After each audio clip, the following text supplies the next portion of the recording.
Hi guys, அஸ்ஸலாமு அலைக்கும். Welcome to Das kitchen. இன்றைக்கி தாஸ் கிச்சனில் என்ன செய்ய போகிறோன்னா மட்டன் பிரியாணி தான் செய்ய போகிறோம். மட்டன் பிரியாணிக்கு நான் 1 கிலோ மட்டன் எடுத்திருக்கேன். அதுக்கப்புறமா உப்பு, மிளகாத்தூள். ஸோ இப்போ தண்ணி போட்டு நான் வேக வச்சுக்கிறேன். எனக்கு எவ்வளோ தண்ணி வேணுமோ நான் அவ்வளோ போட்டு வேக வச்சுக்கிறேன். உங்களுக்கு எவ்வளோ தண்ணி வேணுமோ நீங்கள் போட்டுக்கோங்க. இப்போ நான் விசில் கொடுத்துட்றேன். அதுக்கப்புறமா தேவையான பொருள் பார்த்துக்கலாம்.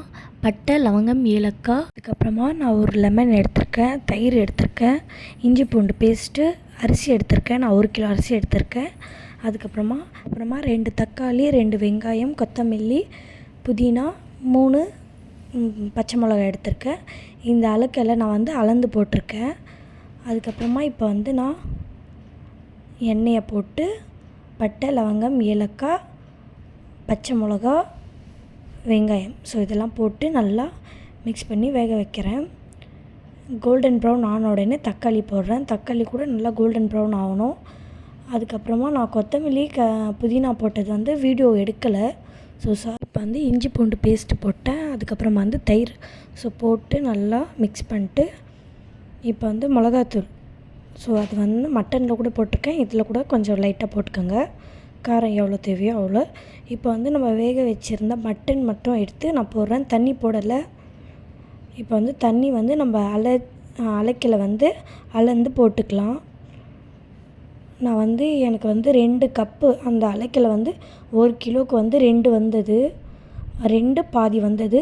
அதனால் நான் 3 தண்ணி அந்த அலைக்கிளி அளந்து 3 கிளாஸ் தண்ணி போட்டிருக்கேன். இப்போ நல்லா இந்த தண்ணியெல்லாம் நல்லா சூடாகி நல்லா பாயில் ஆகட்டும். அதுக்கப்புறமா இப்போ நான் அந்த ஜீரக சம்பா அரிசி எடுத்து வச்சுருக்கேன் இல்லையா, அது நம்ம போட்டுக்கலாம்.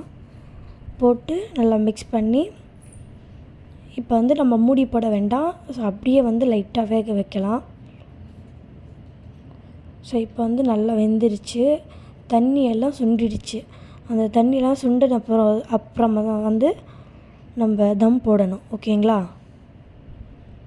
இந்த மாதிரி ஆயிட்ட பிறகு தான் நம்ம தம் போடலாம். அப்போ தான் நல்லாயிருக்கும். ஒரு 2 நிமிஷம் நான் தம் போட்டு வச்சுக்கிறேன். நான் இந்த கல் மட்டும்தான் வைக்கிறேன். கீழே எதுவும் வைக்கலை. நான் ஸ்லோவில் வைக்கிறதுனால தேவையில்லை. அதெல்லாம்